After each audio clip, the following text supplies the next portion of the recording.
Frères et sœurs, shalom. Bienvenue à notre rendez-vous de catéchèse publique dans le site de la paroisse Notre-Dame de la Sagesse, Nodassa, à travers sa commission de communication sociale.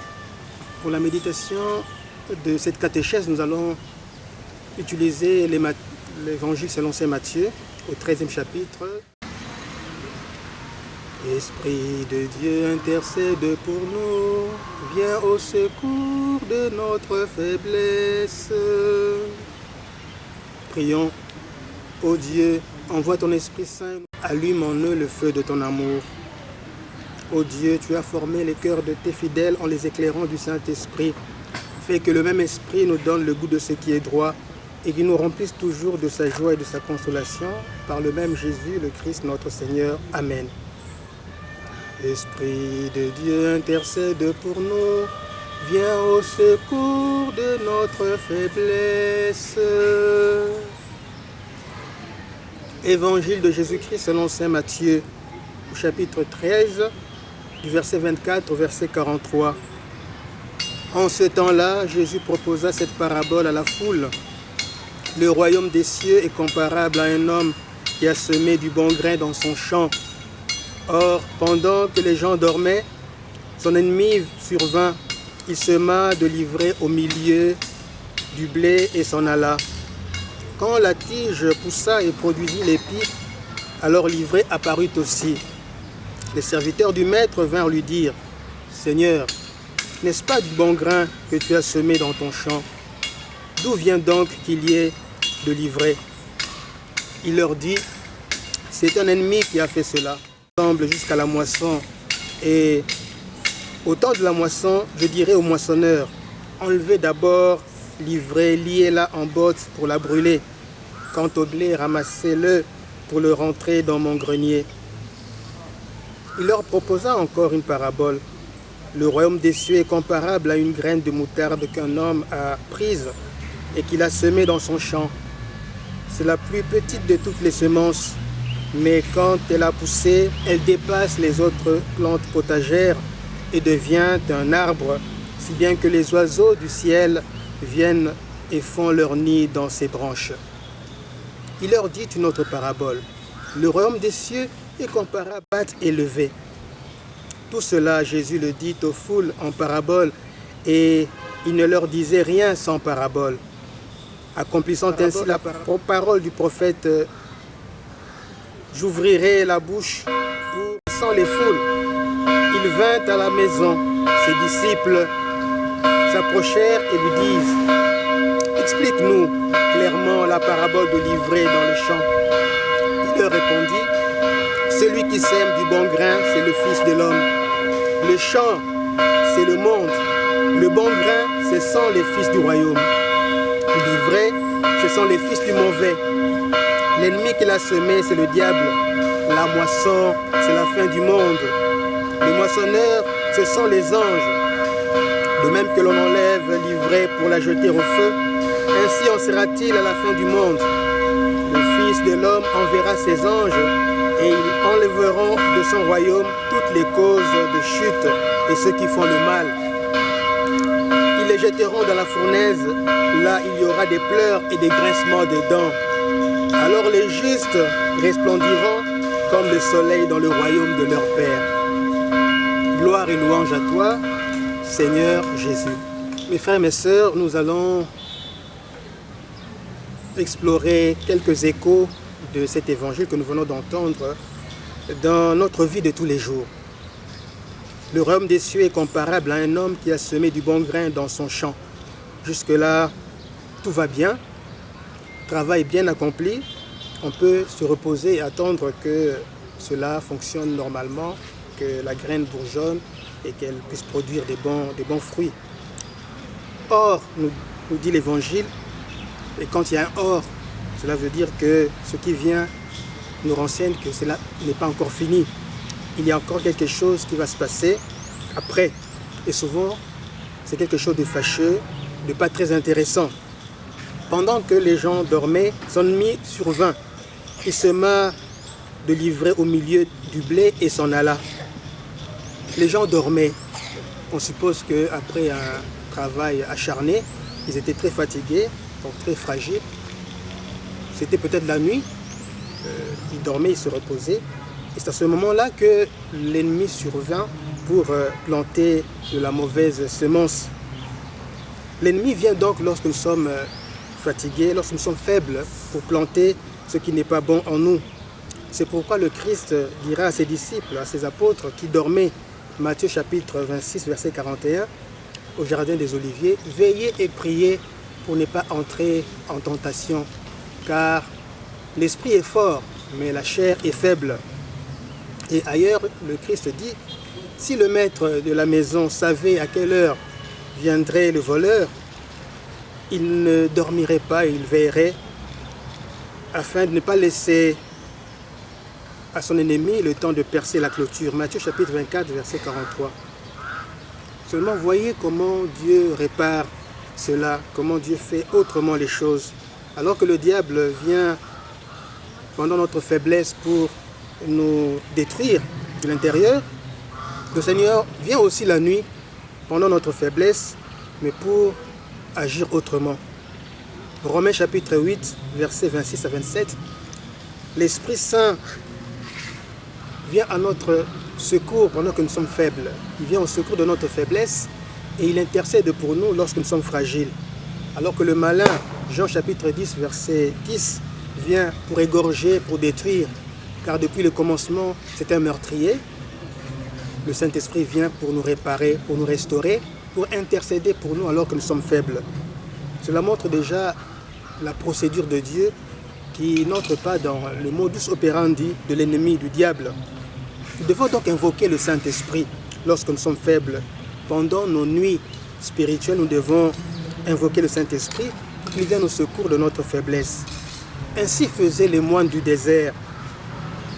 Ils faisaient ce qu'on appelle la chaîne de prière. Comme au désert, ils étaient tentés, au désert, il y avait des manifestations de l'esprit impur. Alors, ils s'organisaient pour entretenir une chaîne de prière, une prière ininterrompue. À tour de rôle, chaque moine veillait pendant que les autres dormaient pour assurer cette présence devant la face du Seigneur. Nous aussi, nous pouvons faire cela aujourd'hui. Cela n'est pas impossible. Nous pouvons nous organiser dans nos CVB, nos commissions, nos groupes, nos chorales pour assurer une permanence de prière. On peut établir un horaire pour que chaque frère, chaque sœur puisse avoir une plage de prière afin de toujours rester en communion avec le Seigneur lorsque les autres se reposent. Heureusement que dans notre Église, cette réalité est déjà visible. Comme le fuseau horaire est différent selon les coins de la planète, chaque fois, à chaque heure, il y a toujours une messe qui se célèbre quelque part dans la planète. Et cela prie pour ceux qui ne sont pas en train de prier et ceux qui dorment par exemple la nuit sous d'autres cieux. Des personnes célèbrent la messe pour assurer cette chaîne de prière. Voilà une bonne pratique, une bonne tradition dans notre Église. Ça, c'est la première phase de notre méditation qui concerne la chaîne de prière. Très important pour notre vie spirituelle. Mais il y a une autre phase de notre méditation, c'est le combat spirituel. Et nous retrouvons cette réalité toujours dans l'Évangile quand on nous décrit cet événement. Quand la tige poussa et produisit l'épi, alors l'ivraie apparut aussi. Il y a une similitude qui est très révélatrice entre l'émergence du blé et celle de l'ivraie. Pourquoi l'ivraie a attendu que le blé germe et produise de l'épi pour apparaître elle aussi? Dans la vie, mes frères et mes sœurs, quand vous n'avez rien, quand vous ne manifestez pas des signes de réussite, quand vous êtes pauvre, les gens ne s'intéressent pas tellement à vous. Vous n'avez pas beaucoup d'amis. En même temps, vous n'avez pas beaucoup d'ennemis. Ou encore pas du tout. Parce que vous ne valez rien et les ennemis n'ont pas le temps de venir s'agglutiner autour de quelqu'un qui ne vaut rien. Mais quand vous commencez à émerger, quand vous commencez à réussir, alors apparaissent aussi des contradictions, des jaloux, des ennemis, des animosités autour de vous, et même parmi vos proches. Il y en a même qui peuvent aller loin jusqu'à chercher à supprimer physiquement votre vie ou vous empoisonner. Nous voyons ces phénomènes dans nos familles, dans nos quartiers, dans nos milieux de vie. En expliquant la parabole, le Seigneur dit « Livrés, ce sont les fils du malin, du mauvais. L'ennemi qu'il a semé, c'est le diable. » Cela nous rappelle Genèse chapitre 4, le meurtre d'Abel par Caïn. Il y a toujours un Caïn quelque part qui est jaloux. Alors soyons prudents dans la prière. Et nous avons un chant dans notre culture congolaise qui essaie de décrire cette réalité. Tambola na mokili, omona makambo, moto akosala yo mabe, se moninga bomela kanaye, akosekisa ngai, kaka soki amoninga nazali, soki napesi ye mokongo, bondoki nyonso ebimi. Voilà, nous vivons cela dans nos communautés. Judas Iscariote, c'était un très proche du Seigneur Jésus-Christ.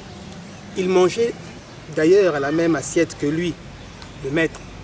Mais il a fini par le trahir, bien sûr manipulé par le diable. Alors une question se pose en même temps. Comment l'ennemi savait-il que le maître venait de planter du bon grain dans son champ? N'y avait-il pas parmi les serviteurs du maître des infiltrés, des taupes, des traîtres qui auraient vendu la mèche à l'ennemi? Voilà, le maître vient de planter du bon grain, viens. C'est le moment précis, le moment attendu pour que tu puisses agir. Alors attention mes frères et mes sœurs aussi à ces personnes qui se font passer pour nos amis. Quelquefois, ils peuvent être des ennemis masqués, déguisés. Alors les serviteurs du maître viennent lui dire, « Seigneur, n'est-ce pas du bon grain que tu as semé? Et d'où vient qu'il y ait encore de l'ivraie ?» Cette question, mes frères et mes sœurs, cache une astuce. C'est comme si les serviteurs, indirectement, voulaient rendre le maître responsable de cette misère. Peut-être que celui qui aurait mélangé les grains, et on ne comprend pas pourquoi il y a en même temps du blé et de l'ivraie. Alors mes frères, mes sœurs, cela nous arrive aussi. Lorsque nous traversons des moments d'épreuve, nous commençons souvent à incriminer Dieu, à le rendre responsable de nos misères, responsable de tout, et à nous rendre responsables de rien. Alors que notre responsabilité peut se manifester notamment dans notre manque de vigilance. Nous n'arrivons pas à veiller suffisamment, voilà pourquoi l'ennemi trouve le temps d'agir. Alors réveillons-nous et veillons dans la prière, veillons aussi dans l'action pour ne pas donner à l'ennemi la possibilité d'agir. La réponse du maître est celle-ci, c'est un ennemi qui a fait cela. L'ennemi, c'est le diable, nous dit l'explication de Jésus-Christ par rapport à cette parabole. Et l'une des stratégies du diable, c'est de se passer comme un absent, de se faire oublier. Comme le serpent, il vient discrètement, il se dissimule. Alors soyons vigilants pour démasquer les œuvres du malin. Les serviteurs disent au maître, veux-tu donc que nous allions l'enlever? Enlever l'ivraie qui a poussé en même temps que le blé. Le maître répond, non, vous risquez d'enlever en même temps le blé. C'est-à-dire qu'il ne faut pas agir en suivant le même mode opératoire que le malin. Pour vaincre le mauvais, il ne faut pas utiliser sa stratégie. Lui, il vient pour détruire, mais nous, nous devons, là où il détruit, construire. Cela fait écho un peu avec la prière de Saint François d'Assise. Seigneur, fais de moi un instrument de ta paix. Là où est la haine, que je mette l'amour. Là où est la division, que je mette l'union. Nous devons donc confondre le diable, confondre les fils du malin à travers nos actes et nos paroles qui vont à l'encontre de sa stratégie. Laissez-les pousser ensemble jusqu'à la moisson. La patience de Dieu, la miséricorde de Dieu qui accorde le temps de conversion aux pécheurs. Mais aussi, remarquons mes frères et mes sœurs, quelle confiance le Seigneur place dans les fils du royaume. Malgré un environnement hostile, un environnement toxique, le Seigneur leur dit de rester avec ceux qui leur sont hostiles, car ils peuvent combattre, ils peuvent résister, ils peuvent s'affirmer et même gagner dans ce contexte d'adversité. Quand ils ont la force, Actes des Apôtres, chapitre 1er, versets 7 à 8, vous recevrez une force et vous serez mes témoins partout, jusqu'aux extrémités de la terre. Donc les fils du royaume doivent combattre, le combat spirituel. Il ne s'agit pas de détruire, d'exterminer physiquement l'ennemi, mais il faut amener l'ennemi sur le terrain de la conversion. Et cela fait la gloire de Dieu. La gloire de Dieu, c'est de voir les pécheurs se convertir, de voir l'ivraie se transformer en blé. C'est tout le sens de la graine de moutarde, qui est une petite graine dans le champ.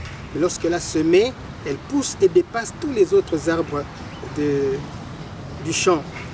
C'est pour dire que, comme le dit le psaume 92, chapitre 13, les justes grandissent comme le palmier et ils s'élèvent comme le cèdre du Liban. Voilà. Ainsi, le sens également du levain, une petite quantité enfouie dans la farine, mais qui fait lever toute la pâte. Nous sommes donc appelés, nous, enfants de Dieu, à influencer positivement notre environnement, notre entourage. Ne pas nous laisser influencer, mais influencer les autres afin que nous puissions les amener à Christ. Et c'est là le comportement évangélique qui nous est demandé. Nous allons conclure, mes frères et mes sœurs, cette méditation en insistant davantage sur ce combat spirituel. Vous connaissez l'histoire de la reine Esther, Hadassa. Esther chapitre 8, verset 11. La reine Esther qui a combattu pour que le roi Assuérus change d'avis. Parce qu'il y avait un ennemi, Aman, qui voulait tuer son oncle Mardoché, et même tuer tous les Juifs. Il avait obtenu, en influençant, en manipulant le roi, il avait obtenu un décret du roi qui avait précisé une date à laquelle on devait exterminer tous les Juifs qui étaient dans son royaume. Mais lorsque Aman a connu sa chute, et vous le savez bien, le poteau qu'il avait dressé devant sa maison pour y pendre Mardoché, c'est sur ce poteau même que Aman a été pendu. Alors la reine Esther, après la chute d'Aman, est allée voir le roi Assuérus pour lui dire « Oh mon roi, voilà un décret qui a été promulgué pour que, à telle date, on puisse exterminer toutes les familles juives. » Le roi, ayant déjà posé sa signature, a posé son sceau, ne pouvait pas revenir à sa décision. Comme Pilate le dira plus tard, ce qui est écrit est écrit. N'a commis et s'il s'est boyé. Mais le roi a dit quelque chose de très intéressant à la reine Hadassa, Esther. Vous avez le droit de vous défendre. Ce jour-là, vous devez vous défendre. Vous pouvez vous défendre devant toutes les personnes qui viendraient vous attaquer pour vous exterminer. Voilà mon frère, ma soeur, nous avons aussi le droit de nous défendre spirituellement. Pas physiquement. Saint Paul nous dit, Éphésiens chapitre 6, vous avez non pas les armes de la chair, mais les armes de l'esprit pour combattre. La ceinture de la vérité, la cuirasse de la justice, les chaussures de l'évangile, le bouclier de la foi et le casque du salut. Voilà mes frères et mes sœurs, les armes du combat spirituel que nous devons mettre en branle pour résister, pour influencer positivement le monde qui nous est hostile, afin d'amener nos frères et sœurs qui sont du côté de l'ennemi vers le royaume, et ainsi le nom de Dieu sera béni. Voilà mes frères et mes sœurs, la méditation de cette catéchèse. Restez toujours branchés sur notre site paroissial Nodassa et soyez bénis au nom du Seigneur, au nom du Père et du Fils et du Saint-Esprit. Amen.